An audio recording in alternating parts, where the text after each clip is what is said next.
नमस्कार। Geetika palmistry and research centre Bhopal से मैं R.N. मिश्रा। आज हम पामिस्ट्री में बात करेंगे कि बाएं और दाहिने इन दोनों में से कौन सा हाथ देखना चाहिए। जब हमारे पास कोई व्यक्ति, महिला या पुरुष हस्त परीक्षा के लिए आती है तो सबसे पहले सवाल ये उठता है कि हम उसका कौन सा हाथ देखें।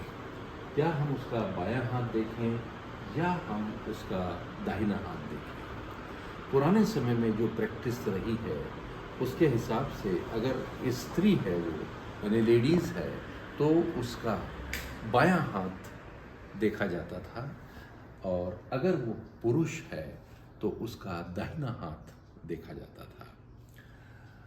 प्राचीन किताबों में यथा लाल किताब और पुरानी हस्तरेखा की किताबों में यही उल्लेख है कि स्त्री का बायां और पुरुष का दायां हाथ देखना चाहिए।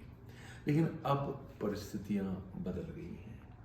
पहले स्त्रियों का बायां हाथ इसलिए देखा जाता था कि वो डिपेंडेंट होती थी, किसी न किसी पर आश्रित होती थी।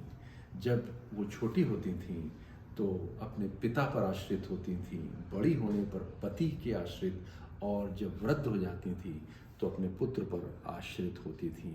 इसलिए ये कहा जाता है कि उनका अपना भाग्य निर्माण का कोई रास्ता नहीं होता है।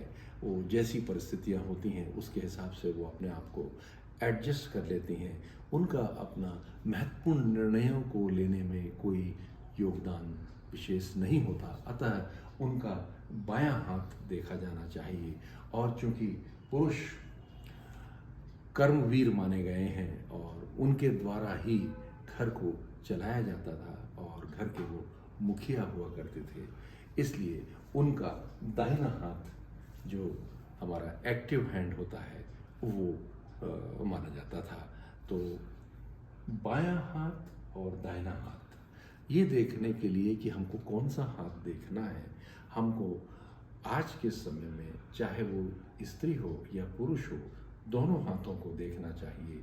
लेकिन हमें ये ज़रूर देखना चाहिए कि सामने वाले व्यक्ति का कौन सा हाथ डोमिनेंट है और कौन सा हाथ नॉन डोमिनेंट है, कौन सा हाथ एक्टिव है और कौन सा हाथ पैसिव है। जिस हाथ से हम लिखते हैं वो हमारा एक्टिव हैंड है, यानी वो हमारा डोमिनेंट हैंड।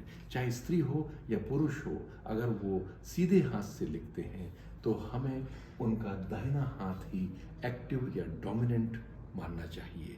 लेकिन अगर कोई व्यक्ति बाएं हाथ से लिखता है, चाहे वो स्त्री हो या पुरुष हो, तो उसका डोमिनेंट हैंड बायां हाथ रहेगा और हमको अकॉर्डिंगली इस प्रकार से आगे बढ़ना चाहिए। लेकिन अब हम आपसे कहेंगे कि जो हमारा नॉन डोमिनेंट हैंड है, यानी जिसको हम पैसिव हैंड बोलते हैं, ये हैंड हमारे अंदर हिडन टेंडेंसीज को बताता है, यानी हमारे अंदर छुपी हुई जो योग्यताएं हैं, विशेषताएं हैं, इनको बताता है। ज़्यादातर ये योग्यताएं या विशेषताएं जो हैं ये जन्मजात हमको मिलती हैं, अपने पूर्वजों के जरिए मिलती हैं, जीन्स के जरिए ये ट्रैवल करके हमारे हाथ में आती हैं। और जो हमारा डोमिनेंट हैंड है वो यह बताता है कि हम क्या कर्म कर रहे हैं, हमने इन विशेषताओं को घटाया है या बढ़ाया है। अगर इस हाथ में यानी बाएं हाथ में अगर हमारी रेखाएं बहुत अच्छी हैं, प्रोमिनेंट है, बिना कोई डिस्टरबेंस के हैं, और सीधे हाथ की जो रेखा है वो हमारी डिस्टर्ब है, इसका मतलब ये है कि हमको अनुकूल परिस्थितियां नहीं मिली या हमने अपने आप को उतना एग्जर्ट नहीं किया कि हम इन विशेषताओं को सरफेस पे ला सकें और अपना जीवन अच्छा बना सकें। इसी प्रकार से यदि आपके एक्टिव हैंड में रेखाएं बहुत अच्छी हैं, बिना किसी बाधा के हैं, और आपके बाएं हाथ में वो डिस्टर्ब्ड है, तो ऐसी स्थिति में आपने अपने कर्मों के द्वारा, जो भी आपके जीन्स के माध्यम से आई हुई कमियां थीं, उनको आपने ठीक किया है और अपना जीवन आप पटरी पर ले आए हैं। तो कह सकते हैं हम कि बायां हाथ हमारी पास्ट की चीज़ों को ज़्यादा बताता है, हमारी फीलिंग्स को ज़्यादा बताता है, और जो दाहिना हाथ होता है वो हमारे एक्शन को बताता है, हमारे वर्तमान को बताता है, जो काम हम कर रहे हैं उसके बारे में बताता है। तो हमको अपने पास आने वाले किसी भी व्यक्ति का दाहिना और बायां हाथ हमको दोनों देखना चाहिए।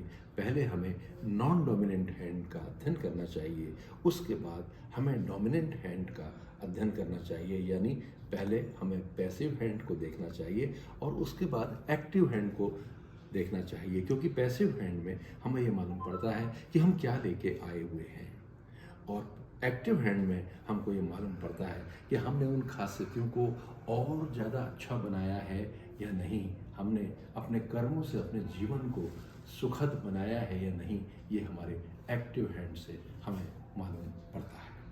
तो आज के वीडियो में बस इतना ही, और अगले किसी वीडियो में हम किसी नए विषय को लेकर एक बार फिर आपके सामने उपस्थित होंगे। नमस्कार।